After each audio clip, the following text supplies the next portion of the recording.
Good morning.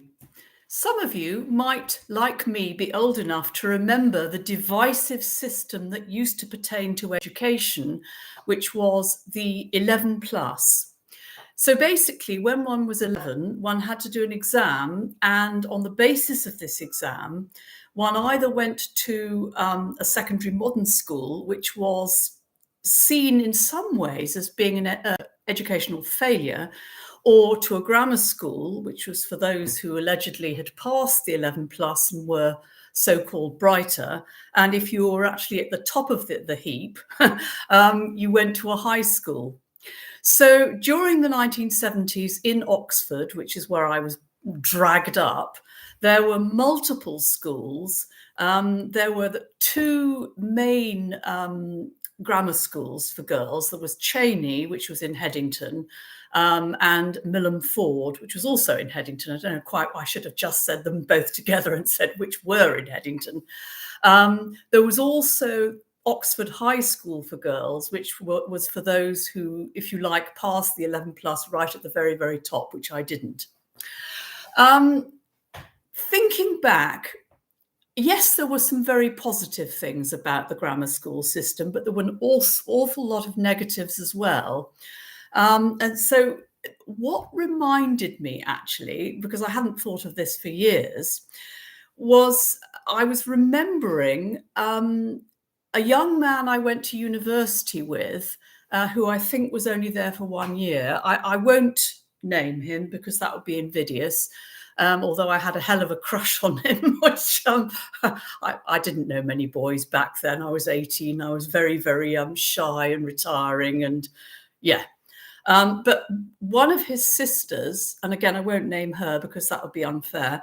She was in my, what we used to call form, what would now be called tutor group, for at least the first 2 or 3 years. I can't remember now whether we were in the same tutor group, the same form right the way throughout. And I can't now remember whether she, like I, went on to the sixth form, which was in the same building, not the same building, on the same site.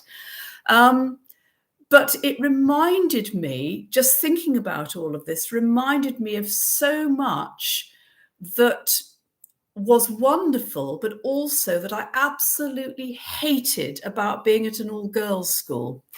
And particularly, and this is something that probably a lot of people are not aware of, and why should there be, particularly because there was this vast divide between those of us who lived in Headington or other sort of outlying areas, and those who lived in Oxford, particularly North Oxford, and particularly those who had parents who were dons at the university, or deans, or professors of some kind. And this particular girl and the young man at the university, their father was a very well-known sculptor, but again, I'm not going to name him. So all of this came flooding back this morning. I'm not quite sure why, perhaps just because, yes, I know why it is. It's because it's around this time, 49 years ago, that I set off on my great adventure to Aberystwyth University and met up with various young men who, of course, I fell in love with. Of course, all ends in tears. But I think there was, as I say, this huge divide between Headington and the outlying villages and Oxford. And very much there was this sort of elite, certainly in the all-girls schools, between those who came from North Oxford and had parents who were professors and those of us who didn't. And I very often did feel that I was being looked down upon, seen as lesser, because I didn't live in North Oxford. And maybe this is just, looking back, maybe I was just, I don't know, a bit neurotic, a bit paranoid, assumed that there were thoughts about those of us who didn't live in North Oxford, which weren't actually there. But certainly some of the young ladies I was at secondary school with did seem a little bit arrogant, a little bit entitled. And I can remember one in particular. I can't even remember now how this came about, but I came upon her, I don't know, I must have been in my 40s or maybe even 50s at that point. And because we'd been in the same tutor group, or form as it was then called, I thought, well, you know, we knew each other then. And so I got in touch with her and sort of tried to make contact. And she wrote back saying, I have to laugh when I say this. She said, I don't remember you at all, but if you really want to be in touch, and I just thought, this just says it all, really, you know, that this person doesn't remember me at all. Now, why should she? You know, I was very, very quiet, very, very shy, very self-conscious, had all the charisma of a slab of paving slab or something like that. I had no charisma whatsoever. And so, you know, I'm not surprised that people don't remember me, because I wasn't very memorable, to be honest. And because I loved writing and wrote more than I talked, that's another reason, I think. You know, I was very quiet, very shy. Shut up, Eleonora. Anyway, this whole thing took me back also to, I think I must have been in the 4th year, which we now call year 10. And there was a competition for writing diaries or consistent writing during the summer holidays. And we had to give in whatever it was we'd written. And somebody, I can't remember who it was, it must have been a member of staff. It was the Miss Butler Prize. I've no idea who Miss Butler was. I mean, whether she was there during my tenure at the school, I don't know.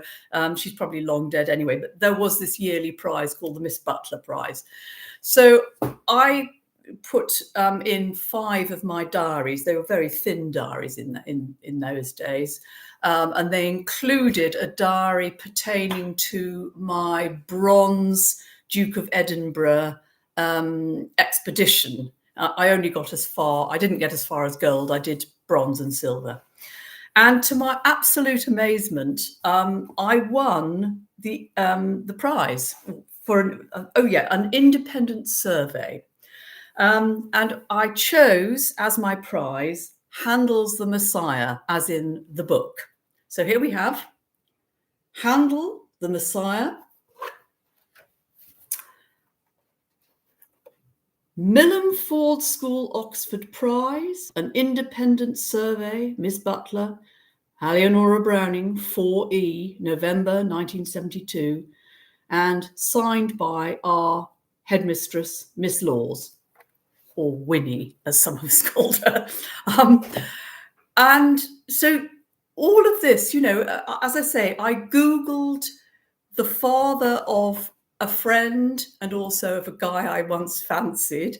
And this took me right back to my days at Milham Ford Grammar School for Girls, and some of what I saw as being divide between different parts of the greater city of Oxford, and the feeling back then that I was completely invisible and had all the charisma of a blobfish. Actually, that's probably a bit of an insult to a blobfish, because they're extremely charismatic.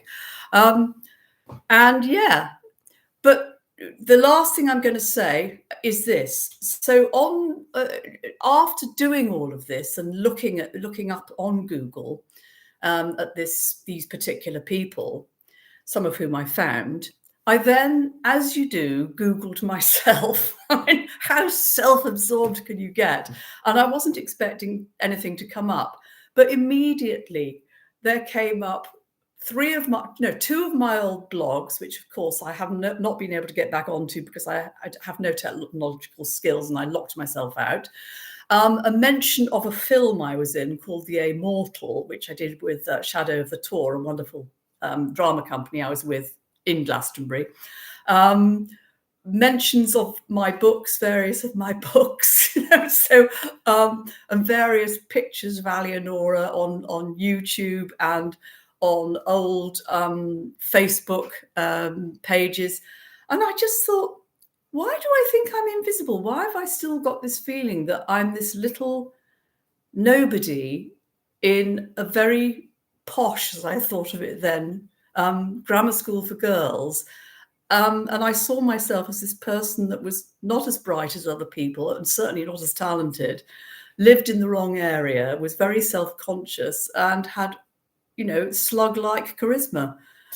So, yeah, and fascinating to look back at some of the people that I knew at that school, and, to think about what they're doing now, whether they're still alive. I hope they are. I hope they're all still alive and happy and productive and enjoying their lives. And, if they wanted to, got married and had lots of lovely children.